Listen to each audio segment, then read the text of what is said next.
우리는 영적인 현실 앞에 눈을 떠야 합니다. 올바른 분별력으로 하나님의 나라를 세워가기를 축복합니다. 쉽고도 정확하게 알차고 재미있게 하나님의 말씀을 가슴 깊이 새기는 시간, 소문난 성경교실의 이태희 목사입니다.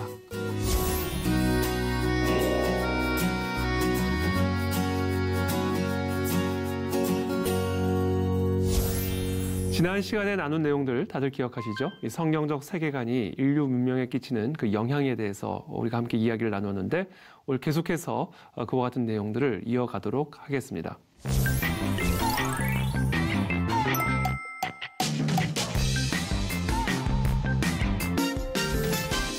네, 우리 계속해서 이 세계관에 대한 이야기들을 나누고 있는데요. 일단 기본적으로 성경적인 세계관과 인본주의 세계관, 하나님을 거역하는 이와 같은 인본주의 세계관 사이에 벌어지고 있는 갈등과 전쟁이 오늘날 이 땅에서 일어나는 다양한 갈등과 문화적인 갈등과 충돌을 설명해주고 있는 것입니다. 이와 같은 전쟁은 사실은 태초의 시대부터 시작이 된 것이죠. 아담과 하와가 하나님의 말씀을 거역하면서부터 이제는 하나님을 중심으로, 하나님의 말씀을 중심으로 세상을 바라보는 것이 아니라 자신이 보기에 먹음직스럽고 보암직스럽고 지혜롭게 할 만큼 탐스러워 보이는, 이제는 내가 스스로 하나님처럼 되어서 무엇이 선하고 악한지를 판단하는 그와 같은 인본주의 세계관이 바로 이 태초 시대에 아담과 하와의 타락으로부터 시작이 됐습니다. 자, 그와 같은 인간의 인류 역사의 흐름이 이제 고전 시대를 이어 중세 시대, 르네상스, 종교개혁, 계몽주의 시대를 쭉 이어가면서 다양한 변모들을 하게 되는데요. 오늘은 그 이야기들을 좀 여러분들과 함께 나누도록 하겠습니다. 이미 말씀드린 것처럼 태초 시대에 아담과 하와의 타락으로 말미암아 인본주의 세계관이 시작이 되는 것이죠. 하나님의 말씀을 거역하고 인간이 스스로 하나님처럼 되어진, 그래서 성경은 눈이 밝아졌다 이렇게 표현을 하고 있습니다. 이건 반어법이죠. 하나님을 보는 눈은 어두워지고 이제 인간이 스스로 무엇이 선하고 악한지를 판단하는 그런 인본주의적인 관점이, 인간 중심적인 관점이 밝아졌음을 표현하고 있는 것이죠. 이것이 모든 사망의 기원이 되는 것입니다. 자, 이와 같은 흐름은 이제 고전시대로 이어지게 됩니다. 이 고전시대는 사실 우리가 잘 알다시피 신화적인 세계관을 가지고 있었던, 여러분 뭐 그리스 신화, 로마 신화 다 아시죠? 그러니까 당시 고전시대는요, 세상을 신화적인 관점으로 바라보았어요. 자, 그런 신화 중심적인 세계관을 갖고 살아가던 고전시대 사람들이 어느 순간부터 우리가 이제 신화적인 세계관으로부터 벗어나서 좀 더 이제 인간의 이성을 가지고 한번 이 세상을 이해하고 설명하는 일을 한번 해보자. 이제 그러면서 소위 말하는 인본주의적인 관점에서, 인간의 이성 중심적인 관점에서 이 세상을 이해하려고 하는 그런 시도와 노력들이 펼쳐지게 됩니다. 우리는 그와 같은 운동을 합리주의라고 이야기합니다. 이 합리주의라고 하는 것은 이성주의하고도 동의합니다. 모든 사물을 판단할 때 인간이 갖고 있는 이성을 기초로 판단하는 태도를 의미하며 인간의 이성을 중시하기 때문에 이성주의 또는 인본주의라고 불립니다. 그래서 이와 같은 합리주의적인, 이성주의적인, 인본주의적인 그런 세계관이 고전시대에 탄생하게 되는 것이죠. 이제 더 이상 신화적인 세계관으로 세상을 이해하거나 설명하려 하지 말고 인간의 이성을 가지고, 합리적인 이성을 가지고 세상을 이해하는 일을 시도해보자. 이걸 합리주의 운동, 인본주의 운동이라고 말할 수가 있습니다. 그와 같은 일을 이루기 위해서 아주 중요한 두 사람을 이해하셔야 되는데, 그 사람들이 바로 그리스의 대표적인 철학자였던 플라톤과 아리스토텔레스입니다. 바로 이 두 사람이 신화적인 세계관이 지배하던 고전시대에 이제는 인간의 이성을 가지고 이 세상을 이해하려고 노력한, 그와 같은 철학적인 체계들을 이룩한 이 고대 철학자입니다. 이 고대 철학자, 이 대표적인 철학자 플라톤과 아리스토텔레스는요, 기본적으로 인간의 이성을 사용해서 이 세상을 지배하고 있는 보편적인 질서 또는 진리를 발견할 수 있다고 믿었어요. 그런데 아주 중요한 차이가 있었는데, 그 차이를 이 라파엘의 그림인 이 아테네 학당이 우리에게 잘 설명해주고 있습니다. 보시면 중간에 두 사람이 나오는데, 플라톤, 확대를 해보면요, 플라톤은 위를 가리키고 있고 아리스토텔레스는 아래를 가리키고 있습니다. 그렇죠? 이것은 무엇을 의미하냐면 인간의 이성을 가지고 우리는 진리를 발견할 수 있는데 플라톤은 그 진리가 저 영의 세계에 있다라고 믿은 반면에 아리스토텔레스는 아니다. 이 물질 세계, 이 자연 세계 안에 진리가 있다라고 믿었어요. 그러니까 이 두 사람 다 이제는 더 이상 신화적인 그런 세계관이 아니라 이성을 가지고 진리를 발견할 수가 있는데 그 진리가 어디에 있느냐에 대해서는 차이가 있었어요. 플라톤은 물질 세계와 영적인 세계를 구분을 짓고 인간의 이성을 가지고 저 영의 세계에 있는 진리를 발견할 수 있다고 믿었고 그와 같은 진리를 이 세상에 적용을 할 때 이 세상에 진보를 이룰 수 있다라고 믿은 것이죠. 반면에 플라톤은 아니다. 이 인간의 이성을 가지고 현실 세계를 들여다볼 때 이 현실 세계 안에서 우리는 진리를 발견할 수 있다. 바로 그것이 고전적 인본주의라고 부르는 겁니다. 인간의 이성을 가지고 플라톤은 영의 세계에서 진리를 발견할 수 있다고 믿은 거예요. 그래서 이 플라톤 철학에 의하면 인간은 끊임없이 영의 세계를 지향해야 합니다. 왜냐하면 그 영의 세계에 진리가 있기 때문에 영의 세계에 진리가 있기 때문에 영의 세계가 선한 것이고 물질 세계는 상대적으로 가치가 없고 어떻게 보면 악한 그런 영역이라고 보는 거예요. 그래서 이 플라톤 철학은 이와 같이 세상을 이원론적으로 바라보면서 육의 세계는 열등한 세계, 영의 세계는 우월한 세계, 육의 세계는 악한 세계, 영의 세계는 선한 세계라고 하는 이런 이원론적인 세계관을 가지고 있었습니다. 자, 중세 시대에 이르러 이제 어떤 변화가 일어나냐면 이 중세 시대로 넘어가기 전에 바로 이와 같은 플라톤 철학이 특별히 지배적이었던 고전 시대 안에 이제 예수 그리스도가 탄생하신 거예요. 그러니까 플라톤 철학은 이와 같이 이원론적인 세계관을 가지고 있었는데 그와 같은 세상 안에 예수 그리스도가 탄생하신 겁니다. 그래서 이 고전 시대에 이와 같은 플라톤 철학과 그리스도의 복음이 융합을 이루게 됩니다. 그것이 중세 초기에 특별히 일어났던 일이에요. 중세 초기에 어거스틴이라고 하는 학자가 바로 그 일을 했습니다. 이 플라톤 철학에 심취되어 있었던 이런 어거스틴 같은 학자가 나중에 예수 그리스도를 만나고 회심을 하면서 복음과 플라톤 철학을 융합을 시켜요. 그래서 어떤 현상이 일어나게 되냐면 매우 이원론적인 기독교가 탄생하게 됩니다. 쉽게 말하면 아까도 말씀드린 것처럼 플라톤 철학은 영의 세계는 선한 것, 육의 세계는 악한 것. 그와 같은 플라톤 철학에 복음이 들어가면서 매우 내세지향적인 기독교가 탄생합니다. 내세지향적인 기독교가 탄생하게 돼요. 반면에 중세 후기에는 내세지향적인 기독교가 탄생하게 되는데 보면 이런 성당, 교회에 들어가게 되면 이게 이제 고딕 건축 양식인데 이 특징이 뭐냐면 이 건물에 들어가면서 바로 인간의 시선이 저 하늘을 향하게 그렇게 건축 양식이 만들어지는 거죠. 내세지향적으로 사람으로 하여금 자연스럽게 하늘을 바라보며 살아가도록 그와 같은 고딕 건축 양식들이 만들어지는 것이죠. 그래서 수도원, 수도사, 그렇죠? 세상과 분리되어서 육은 악한 것, 영은 선한 것, 그렇죠?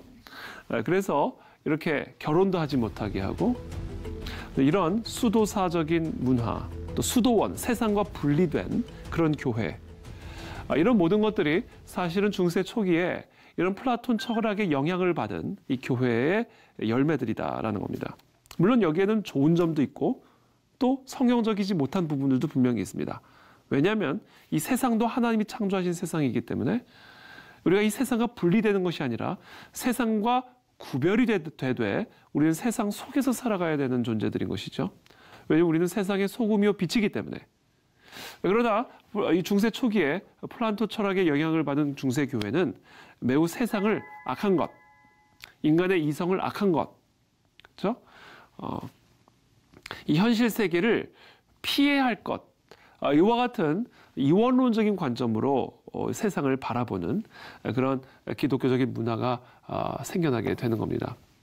이제 그러다가 중세 후기에 이제 어떤 변화가 일어나게 되냐면 이 플라톤 철학, 이원론적인 플라톤 철학에 기독교가 융합이 되어서 매우 내세지향적인 기독교가 탄생을 하게 되는데 중세 후기에는 이 아리스토텔레스의 철학이 더해지면서 현세지향적인 측면들이 강화가 됩니다.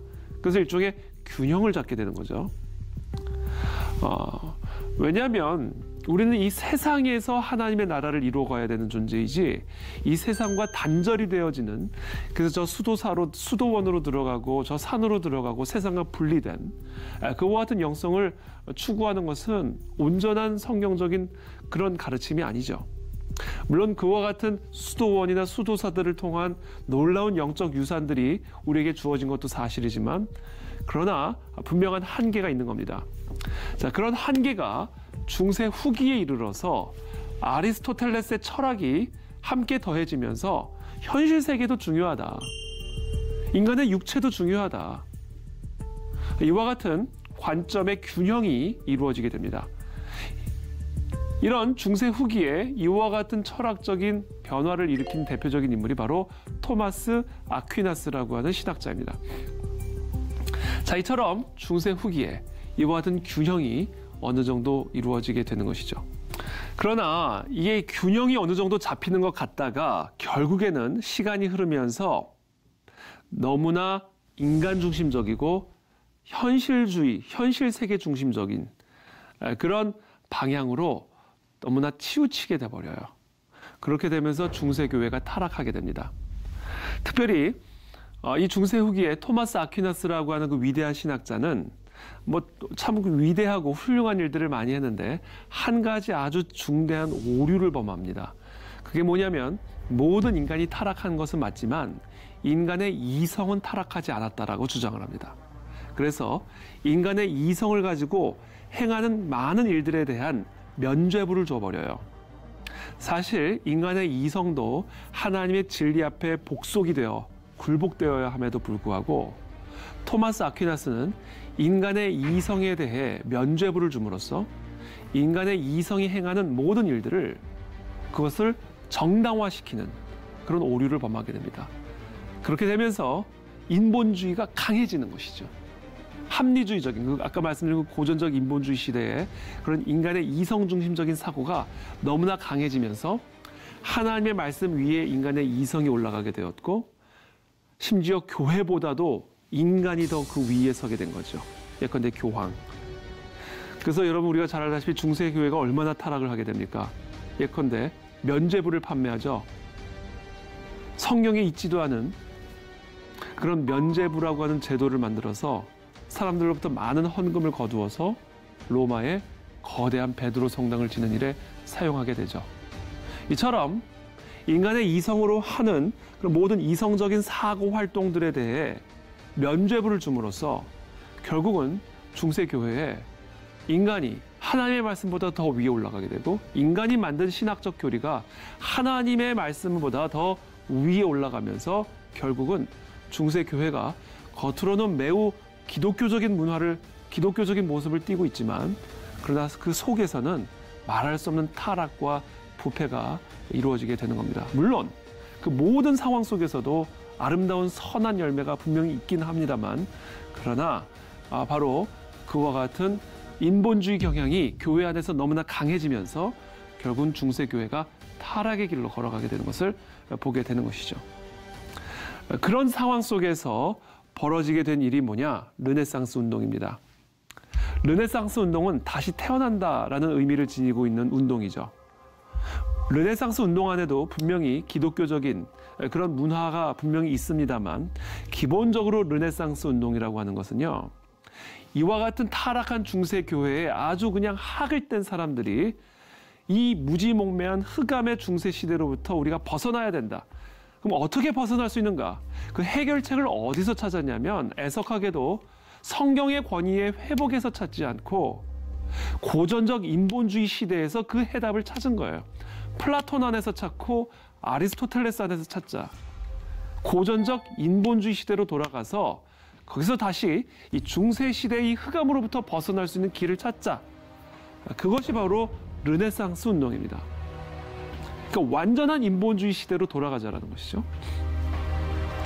자, 그런 흐름이 이 중세 시대에 흐르게 되자 벌어지게 된 일이 뭐냐면 그것에 대한 반동으로 종교개혁 운동이 시작이 되는 겁니다. 오직 말씀으로 돌아가자. 그러니까 종교개혁 운동은 한편으로는 너무나 인본주의적으로 타락한 중세 교회에 대한 반기를 든 것일 뿐만 아니라 이와 같은 고전적 인본주의 시대로의 회귀를 어떻게 보면 그 회귀를 통해서 경각심을 갖고 그것에 대한 반동으로 일어난 그런 운동이라고도 우리가 볼 수가 있는 것이죠. 그와 같은 종교개혁 운동이 벌어지게 되는 겁니다. 이 종교개혁은 정말로 너무나 아름다운 그런 열매들을 맺게 됩니다. 오늘날 우리 말하는 자본주의 또 자유민주주의 여러 가지 교육 시스템, 병원, 학교 이런 모든 것들이 오늘날의 교회 이런 모든 것들이 결국은 종교개혁에 뿌리를 두고 있기 때문에 사실 종교개혁을 이야기하지 않고 오늘날의 서구 문명과 인류 문명을 이야기할 수가 없습니다. 그럼에도 불구하고 종교개혁을 통해서 일어나게 된 여러 가지 역효과들이 있었는데 어떤 것들이 있었냐면 종교 전쟁이 벌어지게 됩니다. 종교개혁을 통해서 카톨릭에 대한 특별히 유대교에 대한 아주 엄청난 핍박과 박해가 이루어지게 되고요. 그리고 교단 안에서도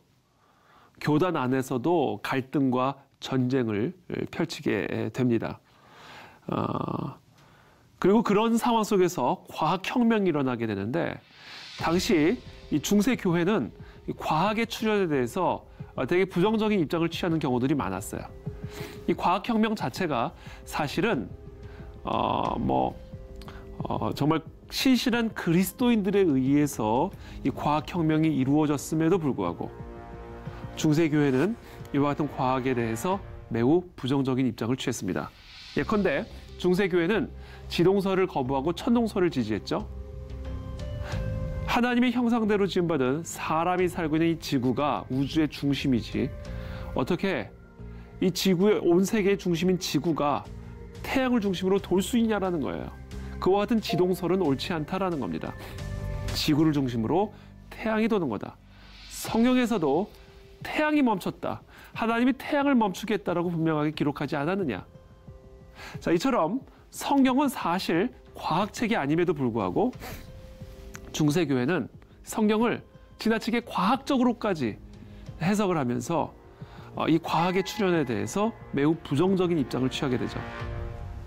자, 그렇게 되면서 당시 유럽에 있는 많은 사람들이 교회와 하나님에 대해서 등을 돌리게 됩니다. 그래서 종교개혁이 종교 전쟁을 일으키고 또 중세교회가 과학에 대해서 매우 부정적인 그런 입장을 취하게 되면서 많은 유럽 사람들이 결국은 교회와 성경과 하나님에 대해서 등을 돌리는 그런 사상적 흐름으로 이어지게 됩니다. 그렇게 하면서 탄생한 운동이 바로 계몽주의 운동입니다. 계몽주의. 아주 강력한 인본주의 운동이 또 이 종교개혁과 그것의 열매에 대한 반동으로 일어나게 되는 것이죠.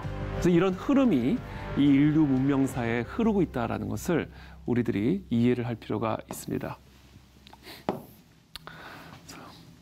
그래서 우리 르네상스를 잠깐만 좀 공부하고 넘어가면요. 르네상스는 이겁니다.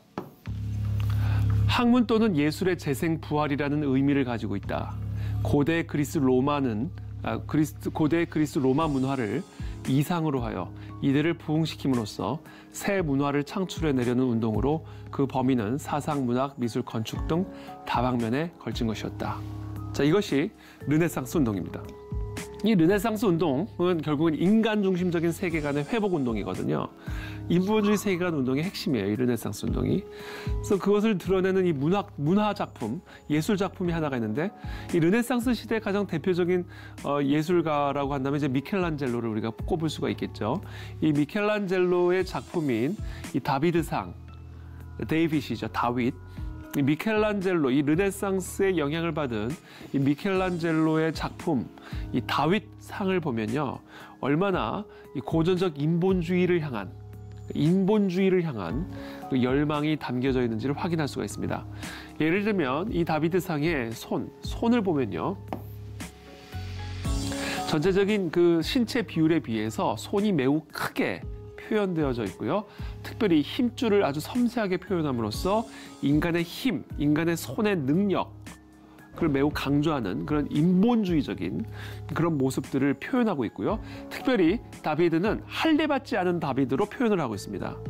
그러니까 지금 여기서 지금 미켈란젤로가 표현하고 있는 다비드는 할례를 받지 않은 새로운 다비드, 새로운 인간형을 다비드라는 이름으로 표현하고 있는 거예요. 이게 르네상스의 가장 핵심적인 정신을 표현하고 있는 것이죠. 이제 더 이상 하나님과 하나님의 명령을 의지하는 그런 인간이 아니라 이제는 하나님으로부터 분리된 인간의 힘을 의지하는, 인간의 힘을 의지하고 하나님으로부터 독립된 그런 새로운 다비드의 출현을 알리는, 그것이 바로 르네상스 운동의 정신이라고 말할 수가 있습니다.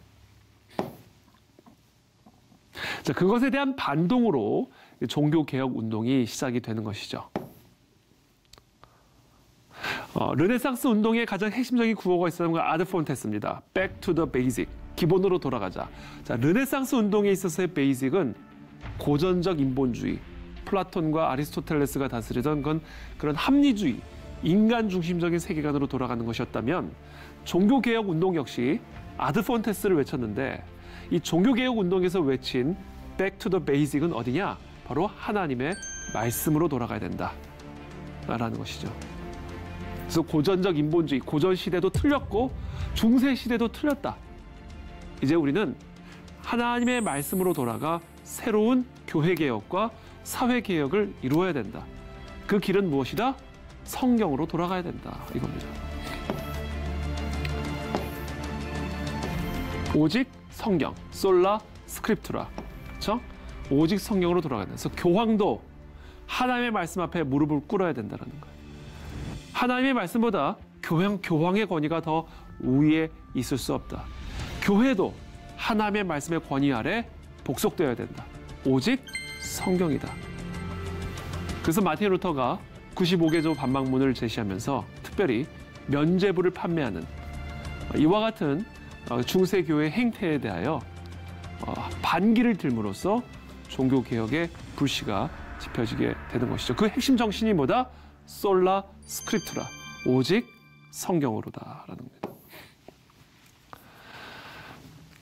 근데 제가 아까 말씀드린 것처럼 그 종교개혁에 너무나 말할 수 없는 아름다운 열매들이 있고 오늘날에 우리가 누리고 있는 이 모든 문명의 뿌리는 사실상 종교개혁에 있음에도 불구하고 그 종교개혁 이후에 일어난 다양한 부정적인 일들로 말미암아 서구 유럽 많은 사람들이 교회에 등을 돌리고 성경에 등을 돌리면서 인간 중심적인 그런 계몽주의 운동을 또 강력하게 펼치게 되는 그런 계기를 마련하게 됩니다.